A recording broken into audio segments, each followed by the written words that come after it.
season. Bwana asifiwe. Season kwa Kiswahili inasema ni majira. Bwana asifiwe. Nataka kusoma maandiko ambayo yatatuongoza na nitaongea tu kwa ufupi. Yako katika kitabu cha Hesabu ama Numbers Motano kwa Wakamba ni Motano. Kwa Wakikuyu wale hata waende inaitwa aje?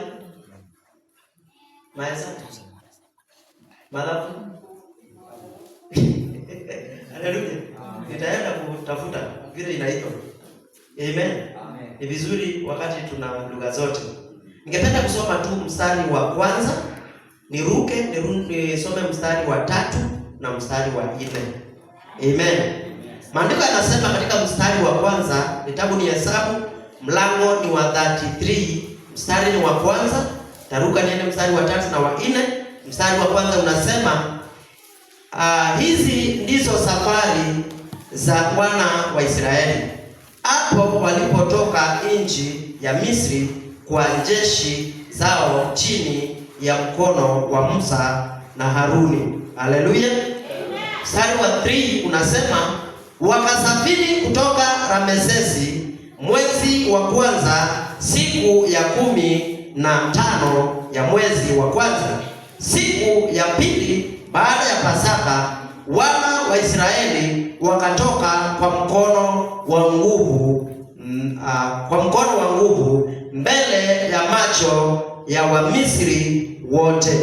Mstari wa 4, hapo Wamisri walipokuwa wanazika wazaliwa wa kwanza wao wote, Bwana aliokuwa amewapiga kati yao, Bwana akafanya hukumu juu ya miungu yao nayo. Bwana asifiwe. Haleluya. Amen. Tuko pamoja? Amen. Maandiko yanatuelekeza kuhusu majira ya wana wa Israeli ya kutoka katika utumwa. Bwana asifiwe sana. Amen. Maandiko wamesema hivi, hizi ndizo safari za wana wa Israeli hapo walipotoka nchi ya Misri kwa jeshi zao chini ya mkono wa Musa na Haruni. Bwana asifiwe sana. Amen. Kwa hivyo inamaanisha wana wa Israeli wamepata nafasi ya kuondoka kutoka katika nchi waliokuwa wameshikwa mateka. Bwana asifiwe sana. Na wakati ule walipokuwa wanatoka, hakuna mtu anayetoka katika jela. Hata wale wanaoshikwa na kufungiwa, hakuna anayeambiwa ni siku ya kutoka. Anatoka hivi hivi, anatoka akiwa na furaha. Kitu ya kwanza. Bwana asifiwe sana. Maana mahali pale alikuwa amefungiwa, alikuwa amezuiliwa kupata lishe bora, alikuwa amezuiliwa kupata raha na kufanya mambo ambayo angeweza kuyafanya. Bwana asifiwe sana. Kumbuka, ukiwa mtumwa ama ukiwa jela, hakuna jambo lako unaweza fanya. Bwana asifiwe. Bali unafanyanga lile unaambiwa. Bwana asifiwe. Lakini tunaona wana wa Israeli hapa wanatoka katika jela lao wakielekea katika nchi ya ahadi, nchi ya Kanaani, ambapo wanaenda ili wakaweze kumwabudu Mungu wao. Bwana asifiwe sana. Mstari wa 3 ukasema wakasafiri kutoka Ramesesi mwezi wa kwanza siku ya 15 ya mwezi wa kwanza, siku ya pili. Haleluya. Baada ya Pasaka. Haleluya. Tunajua Pasaka ilikuwa ya kufanya nini? Haleluya. Bwana asifiwe sana. Haleluya. Naona mtu anataka kufanya hivi, unataka kufanya hivi kwa nini? Bwana asifiwe sana. Wacha kufanya hivi. Bwana asifiwe. Inuka na namna hii ama usimame. Haleluya. Nikiona mtu anafanya na namna hii sasa, nitakuwa ninashindwa unataka kufanya nini? Bwana asifiwe. Mimi sifanyi na namna hii, mimi nimeangalia mbele. Bwana asifiwe. Haleluya. Tunajua Pasaka ilikuwa inahusu nini? Ilikuwa inamaanisha nini Pasaka? Bwana asifiwe. Yes, nani anajua Pasaka ilikuwa ya kazi gani? wewe Pasaka. Haleluya. Amen. Yes. Haya, Pasaka ni siku ya kudhaida Mungai. Haleluya. Pesa. Amen. Tupigie makofi maana sasa umekumbuka. Haleluya. Na kesho utasahau Pasaka ilikuwa ya kazi gani. Bwana asifiwe sana. Unajua walikuwa wanaangalia ni Yesu alikufa akafufuka. Sasa unajua ulikuwa unauliza ni Yesu amekufa na akafufuka? Hapana. Sioni kama hapo ni Yesu amekufa na akafufuka. Bwana asifiwe sana. Lakini tulikuwa tumeisoma katika mstari wa 3. Wakasafiri kutoka Ramesesi. Haleluya. Mwezi wa kwanza siku ya 15 ya mwezi wa kwanza, siku ya pili baada ya Pasaka. Bwana asifiwe. Kwa hivyo walitoka siku ya pili baada ya Pasaka. Pasaka ilikuwa jana, leo wakaanza safari. Bwana asifiwe sana. Kwa hivyo Pasaka ilikuwa inaonyesha kukombolewa kwao. Bwana asifiwe sana. Kuondolewa kwao katika utumwa. Bwana asifiwe. Maandiko yanasema ya kwamba na wakasafiri wakielekea katika nchi ya ahadi. Bwana asifiwe sana. Haleluya. Mstari wa 4 unasema hapo Wamisri walipokuwa wanazika wazaliwa wa kwanza wao wote. Bwana asifiwe sana. Haleluya. Amen. Yaani wana wa Israeli wao wanafurahia wakitoka, lakini nao wa Misri kila mtu anaomboleza kwake akichimba kaburi la kuzika mtoto wake wa kwanza. Maandiko nasema ya kwamba kuanzia kiongozi ambaye alikuwa ni Farao mpaka yule mtu wa chini. Bwana asifiwe sana. Walizika watoto wao, wakazika ng'ombe zao, wale mzaliwa wa kwanza, kuku yao mzaliwa wa kwanza. Bwana asifiwe. Kitu chochote ambacho kilikuwa ni kuzaliwa wa kwanza kilikuwa kinazikwa hiyo siku. Bwana asifiwe sana. Kwa hivyo ninaona nchi ambayo bendera ilikuwa imeteremshwa nusu mlingoti. Bwana asifiwe sana. Haleluya. Watu wote wamevalia nguo za black. Wote wamevalia black. Bwana asifiwe sana. Yaani imagine umeamka kwenu katika kijiji, ukute kila mtu amevalia nguo nyeusi. Hata wewe uko na nyeusi. Bwana asifiwe sana. Ilikuwa ni siku ya dhiki kuu katika Misri, lakini ilikuwa ni siku kuu ya kufurahia kwa wana wa Israeli. Bwana asifiwe sana. Pigia Bwana makofi. Wewe unaona hiyo picha? Watu wote Kenya mzima tumevalia black. Bwana asifiwe sana. Na zote tunalia, hakuna mtu alii. Bwana asifiwe sana. Yaani wewe unalia, mimi ninalia, ndugu yako analia, watu wote kazini wako wanalia, hata ukimpigia simu analia, hata mtoto wangu ameenda na wewe unalia, hata wangu ameenda. Bwana asifiwe sana. Yaani ilikuwa ni siku ambayo kwao ilikuwa ni mbaya sana, lakini ilikuwa ni siku nzuri sana kwa wana wa Israeli. Bwana asifiwe sana. Kwa hivyo nataka kutangaza kwako siku ya leo. Bwana asifiwe. Haleluya. Inawezekana ya kwamba siku ile uliotoka katika utumwa wako, Bwana asifiwe, siku ile ulipoachiliwa kutoka katika ufungwa wako, Bwana asifiwe sana, ilikuwa ni kilio kule kuzimu wakati ulipoachiliwa, nayo mbinguni ilikuwa ni furaha. Bwana asifiwe sana. Haleluya. Kuna mtu anawezekana hajaweza kupokea Kristo Yesu. Kama hujampokea Kristo Yesu, bado uko Misri. Bwana asifiwe sana. Na wale ambao wamempokea Yesu Kristo, sisi tuko katika njia ya kuelekea Kanaani, mbingu ambayo Bwana ametayarisha kwa ajili yetu. Bwana asifiwe sana. Haleluya. Kwa hivyo walielekea wanapoendelea kuzika. Bwana asifiwe sana. Bwana aliyokuwa amewapiga kati yao, Bwana akafanya hukumu juu ya miungu yao nayo. Bwana asifiwe sana. Kwa hivyo si ati aliua tu wana wao kwanza peke yake, aliua hata miungu yao. Bwana asifiwe sana. Maandiko yamesema hata miungu yao aliyapiga. Bwana asifiwe. Haleluya. Maana tunaona ya kwamba kuna Musa anawekelea giza inaingia. Bwana asifiwe sana. Wanateseka hawasikii. Bwana asifiwe. Anaachilia maji yanakuwa damu. Wanateseka hawaachi. Bwana asifiwe. Lakini wakati ulipofika wa mwisho aliona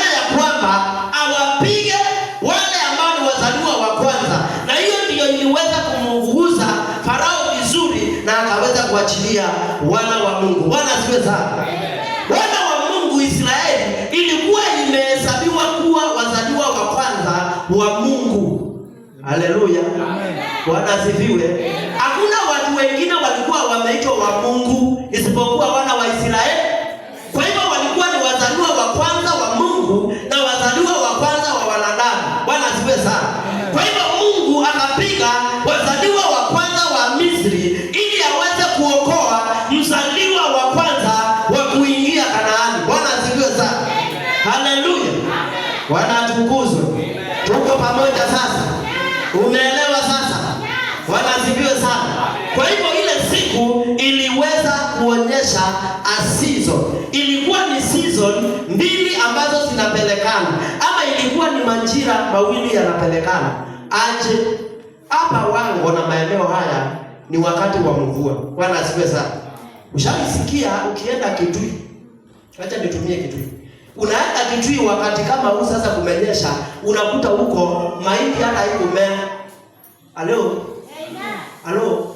Nasema hapa wango mahindi inaendelea kutoa nini? Watoto, si ndio? Ukienda kule Mdomo unakuta ya kwamba hata hakukunyesha hata tone moja na hata mahindi hajawahi mea. Hizo hao ni watu wawili wako katika season. Bwana asifiwe sana. Kuna mmoja ako katika season ya kukosa mvua na kuna mwingine ako katika season ya mvua. Kuna mtu ako katika season ya kuvuna, kuna mwingine ako katika season ya kiangazi. Bwana asifiwe sana. Kwa hivyo hizi season mbili zilikuwa wakati ule. Kuna season moja watu wanalia wakizika wazaliwa wao wa kwanza, na kuna season ya wengine ambao ni wazaliwa wa kwanza wa Mungu wanafurahia. Bwana asifiwe sana. Sijui season yako siku ya leo ni gani? Bwana asifiwe sana.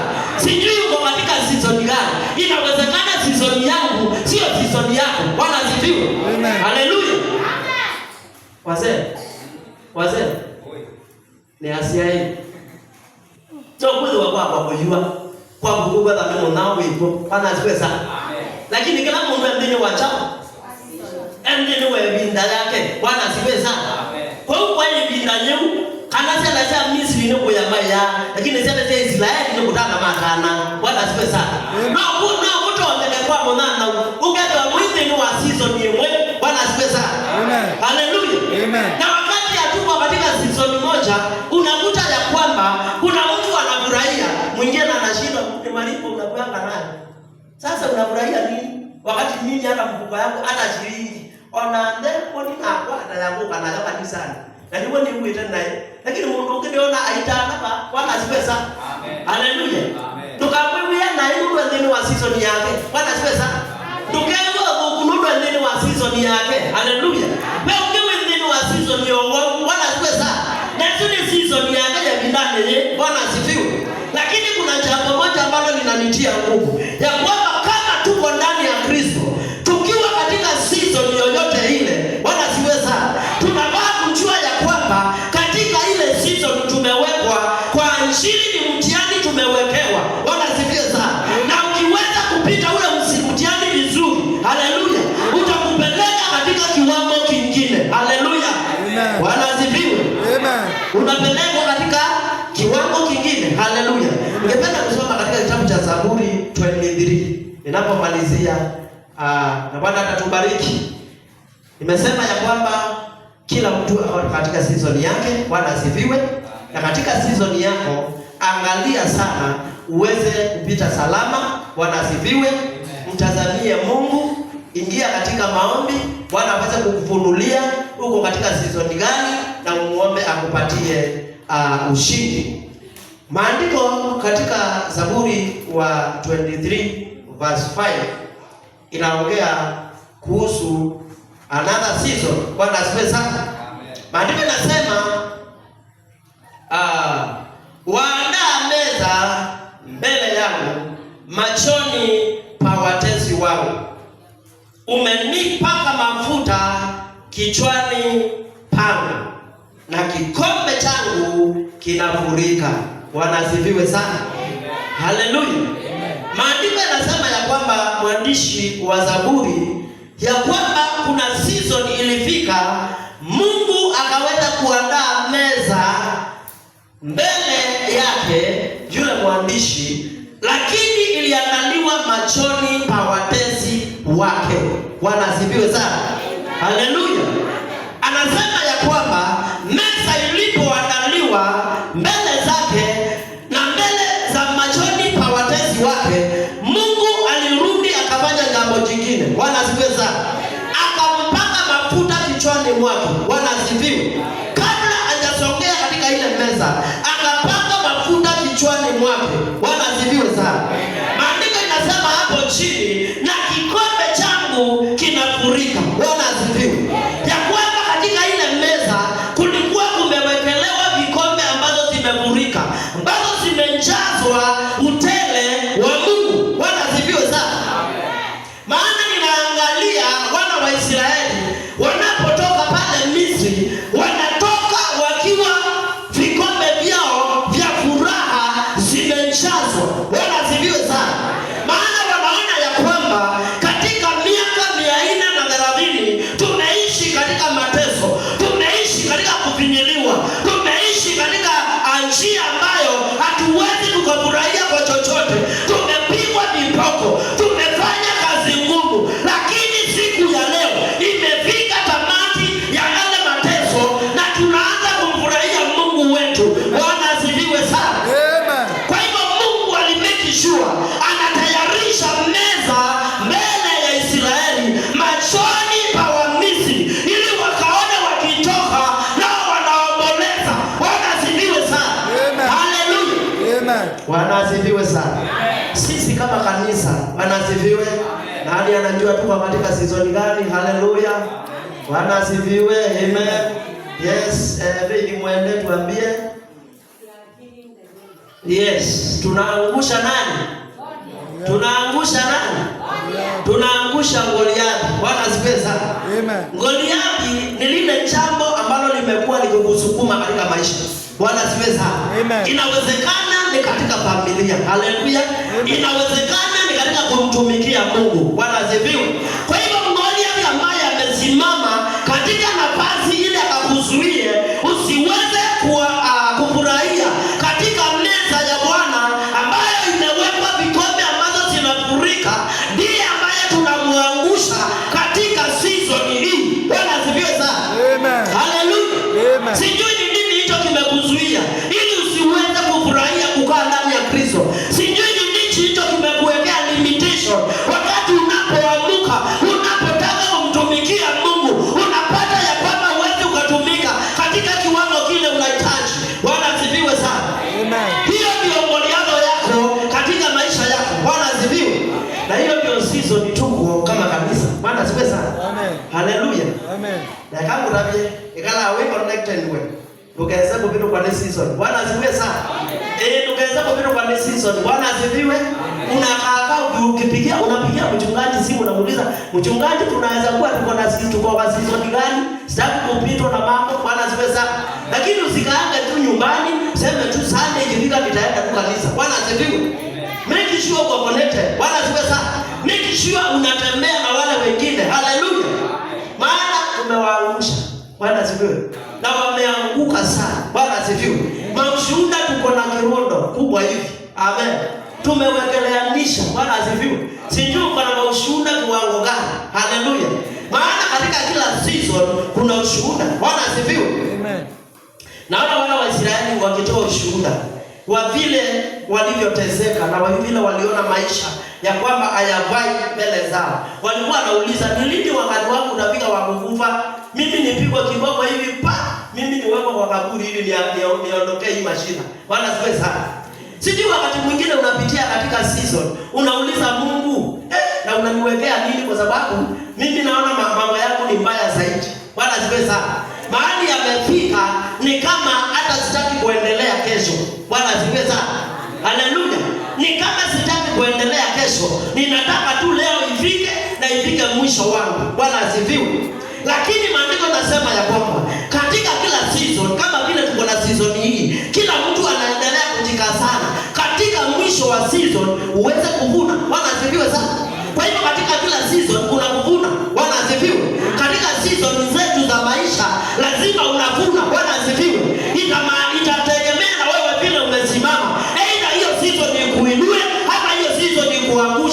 Bwana asifiwe sana. Kwa hivyo ni vizuri kusimama vizuri katika majira yako. Unajua ya kwamba kama ni majira yako ya masomo, simama katika masomo. Bwana asifiwe.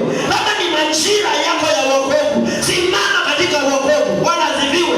Kama ni majira yako ya uponyaji, simama katika uponyaji. Haleluya. Kama ni majira yako ya kubadilishiwa, kubali ukabadilishiwe. Haleluya. Bwana asifiwe sana. Amen. Mimi ninafurahia Mungu maana ninajua ile season ambayo tuko ndani yake. Bwana asifiwe. Sisi hatuko katika season ya mvua kama kanisa. Inawezekana kiwewe mwenyewe binafsi uko katika season ya mvua. Bwana asifiwe. Lakini kama kanisa tuko katika season ya vita. Tumekuwa katika season ya vita na sasa tunaingia katika season ya ushindi. Maana palipo na vita lazima kuwa kuna mshindi. Lazima kuwa kuna mshindwa. Yule aliyeshindwa wakati yule alikuwa ni Misri, lakini Israeli alikuwa ni mshindi. Bwana asifiwe sana. Haleluya. Amen. Amen. Haleluya. Tasoma kitabu cha Mhubiri. Atasoma tu mstari mmoja na nitamwalika mchungaji aweze kumalizia. Haleluya. Amen. Amen. Amen. Haleluya. Amen. Mhubiri 3, nani hapa pamoja nami? Haleluya. Nani ameshtuka nimeongea mambo ya majira? Haleluya. Amen. Nani amejua kwa katika majira gani? Haleluya. Bwana asifiwe. Fili, umejua kwa katika majira gani? Unajua kwa season gani? Haleluya. Bwana kubariki. Yes, Jerry. Wewe unajua kwa kila kusudi chini ya mbingu. Bwana asifiwe sana. Maandiko yanasema katika kitabu cha Mhubiri 3 mstari wa kwanza, kwa kila jambo kuna majira yake na wakati wa kila kusudi chini ya mbingu. Bwana asifiwe sana. Haleluya. Hakuna jambo ambalo ni la maana sana kama kujua majira na nyakati ambazo unaishi. Bwana asifiwe sana. Haleluya. Kama mteuliwa wa Mungu, mteua wa Mungu, kumbuka lazima unjue majira na nyakati zake. Bwana asifiwe. Maana kama hutajua majira wala nyakati, Bwana asifiwe, ni kwamba utaishi katika majira ya wenyewe na hutaweza kusaidika. Bwana asifiwe. Maandiko yanasema ya kwamba yeye anafanya mambo yote kwa kuleta wema kwa wale wanaoamini. Bwana asifiwe sana. Haleluya. Kwa hivyo majira na nyakati zinafanyika kuleta wema kwa walio wenye haki. Bwana asifiwe. Nyakati na majira zinafanyika kuleta wema kwa wanaomwamini. Bwana asifiwe. Majira na nyakati yanafanyika kuleta wema kwa wanaomwamini. Bwana asifiwe sana. Sijui umesimama katika kiwango gani ili wakati majira na nyakati zinapoanjumulishwa zote na Mungu wako zikaweze kuleta mazuri. Haleluya. Lakini ninashukuru Mungu aliye mwaminifu, aliyeangalia wana wa Israeli na akaona haya ndio majira yao ya kutoka Misri. Bwana asifiwe sana. Na katika kitabu cha Zaburi tumeambiwa ya kwamba Mungu anaandaa meza. Haleluya. Na anatayarisha ile meza na yule ambaye anaenda kukula katika meza kwa wakati ambao even hata yule adui wake anaiangalia kwa macho. Bwana asifiwe. Na maandiko hapo mbele tunapoendelea yanasema ya kwamba wakati Farao na watu wa Misri walipomaliza kuomboleza na wakaona ya kwamba sasa ni wakati, wamejua ya kwamba kumbe hata wana wa Israeli waliondoka kutoka Misri, wakashindwa ni nani atakayetufanyia kazi, ndio walichukua nafasi ile wakaanza kukimbiza wana wa Israeli. Bwana asifiwe. Na maandiko yananiambia kwamba walipokimbizwa na wakafika mahali wakapata bahari ya Shamu. Bwana asifiwe. Hiyo ndio ilikuwa ya kwanza ama physical picha ambayo walikutana nayo, ama jambo ambalo lilikuwa ni majaribu katika maisha yao na katika safari yao kutoka Misri. Wametoka katika utumwa, wamefurahia, wanaendelea mbele ili kuingia katika ile nchi ambayo ni ahadi. asifiwe. Lakini katika njia yao wamepatana na bahari ya Shamu. Bwana asifiwe. Sasa waliweza kuangalia nyuma na walikuwa na macho mazuri sana. Na unajua kule ni jangwani. Wakaona mchanga vile inaruka huku juu. Wakasema ya kwamba na hayo haiwezi ikawa ni jambo lingine, lakini huyo ni Farao na majeshi wake wanatufuata. Bwana asifiwe sana. Walipomwangalia Musa wakaona mzee ako na vimbo hapo 80 years. Nani amefikisha 80 hapo? Wangu ndio amejafikisha. Haleluya. Tuko pale tu, tuko hapa katikati. Haleluya. Kwa hivyo Musa alikuwa ni mzee. Na ndio maana alikuwa anatembea na vimbo. Bwana asifiwe sana. Sasa hivi unaweza shindwa hivi vimbo ilikuwa yafanya nini? Ilikuwa ya kujishikilia. Alikuwa mzee. Bwana asifiwe. Haleluya. Na Musa walipomwangalia wakashindwa, huyu mzee. Hata wakamuinukia wakauliza, wewe mzee unaitangwa Musa. Wewe ni mzee sana. Wewe ulifikiria namna gani? Ukaona sisi tunakaa vizuri huko Misri. Hata kama viboko zilikuwa mingi, hata kama tulikuwa tupigwa saa zingine hata mwingine akufe, lakini tungekufa huko. Bwana asifiwe sana. Sasa umetuleta hapa na tumeona maji ndio haya. Sisi hatujazoea maji, tumekaa katika jangwa, hatujui kuvuka maji. Bwana asifiwe sana. Wakalalamika sana, lakini naye Mungu akatumana. Akasema ya kwamba waambie wasimame ili waone wokovu wa Mungu. Bwana asifiwe sana. Nashukuru Mungu kwa maana Mungu hakuwaacha katika mikono ya Wamisri wawamalize. Bwana asifiwe. Lakini alifanya njia katika jangwa. Bwana asifiwe. Sijui wewe umetoka katika safari yako ya wokovu na umeanza vizuri ukishangilia, ukisema ya kwamba kama Yesu umeniokoa, kama Yesu umeniondoa katika hiyo ulevi, kama umeniondoa katika hizo tabia mbaya, kama umeniweka katika nyumba yako, ninataka kukutumikia milele. Bwana asifiwe sana. Haleluya. Lakini inafika wakati unapatana na changamoto ya familia, unaiangalia unasema na hii ni mahali ya Shamu. Yule aliniambia sijui ni nani, kwa sababu sasa mimi nimeokoka, siwezi enda kwa mganga nijipiganie, siwezi fanya nini, sijui nifanye nini. Bwana asifiwe sana. Lakini maandiko yanasema ya kwamba Musa ambaye alikuwa ni kama mchungaji. Bwana asifiwe sana. Haleluya. Kwa hivyo kama unapitia katika changamoto katika majira yako, uko na mchungaji, uko na kiongozi. Bwana asifiwe sana. Usikumbali uangamie katika mahali ya Shamu, maana kiongozi wako atakupatia njia. Bwana asifiwe. Mungu atanena na mtumishi wake ili akakuonyeshe njia. Bwana asifiwe sana. Haleluya. Usiteseke maana kiongozi yako. Haleluya. Bwana asifiwe sana. Walipo mnenea Musa, haleluya, Musa akawaambia Mungu amesema simameni tu ili muweze kuona wokovu wake. Bwana asifiwe. Naye Musa akaambiwa inua ile vimbo juu ya maji, maana ninaenda kufanya njia mahali hapa. Bwana asifiwe sana. Haleluya.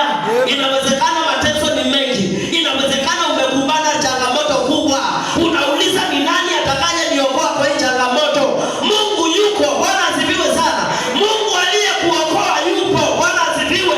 Kupitia kwa kiongozi wake atakuonyesha njia. Haleluya. Bwana asifiwe sana. Wana wa Israeli wakaona maji ikigawanyika vizuri, wakaangalia hivi, nikaona wanafanya hivi.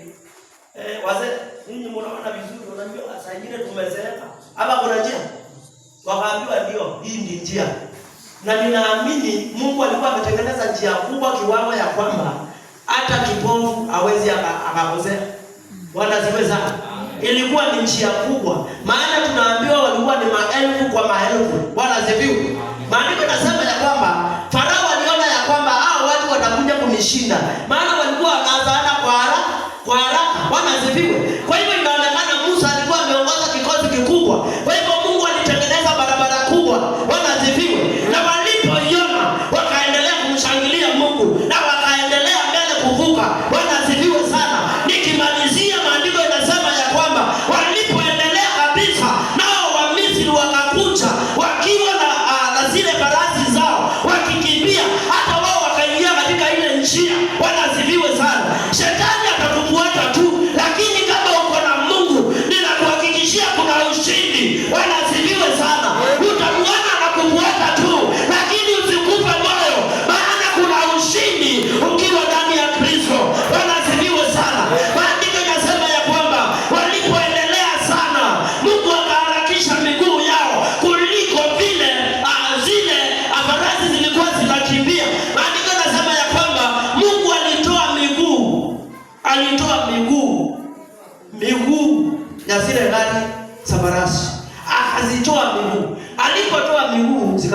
mzito sana. So Farasi alikuwa na hema tu akikimbia aje na haina miguu. Unajua kama haina miguu ni kuvuruta. Eto hapo sia kingona kitinge na tuge ke hata ile buru kwa ile la. Mitongi Bwana asifiwe sana. Tukakuzia ndewa ngale kusete na hiyo kuthewa kulongoloto. Wewe ukazo binga ndewa yese wewe kitinge. Bwana asifiwe sana. Kitinge ni cha kuloto. Bwana asifiwe sana. Kwa hiyo andama atuwe kuloto. Bwana asifiwe sana. Mali wa kuloto nenga ile ke ndama ikabike sana za Israeli. Bwana asifiwe sana. Kwa hiyo Satani ile kukuatia kaina mpaka amekishua ni waunya mao meuke ni wamunya bina. Bwana asifiwe sana. Ona hiyo pigia nenda na bina. Bwana asifiwe. Kwa hivyo wacha kuogopa mpendwa, maana ushindi uko juu yako, ushindi uko upande wako. Bwana asifiwe sana. Haleluya. Ninamalizia nikisema ya kwamba wana wa Israeli walipokanyanga hatua ya mwisho kutoka katika bahari, maandiko yanasema ya kwamba Mungu akakomandi maji yakarudi. Bwana asifiwe sana. Na yaliporudi yale magari na zile farasi na wale askari wote walifunikwa. Bwana asifiwe sana. Wote walifunikwa. Bwana asifiwe. Maadui zako watafunikwa. Bwana asifiwe sana. Mashina yako yatafunikwa. Bwana asifiwe sana. Ushindi utapewa na Kristo. Bwana asifiwe. Haleluya. Yes, ingawa wanauliza huyu mama ni kweli aliokoka, atawezana na wokovu kweli? Tunataka kuona ataenda miaka ngapi? Bwana asifiwe. Tunataka kuona ataendelea aje katika hii wokovu. Bwana asifiwe sana. Lakini nataka kuwaambia ya kwamba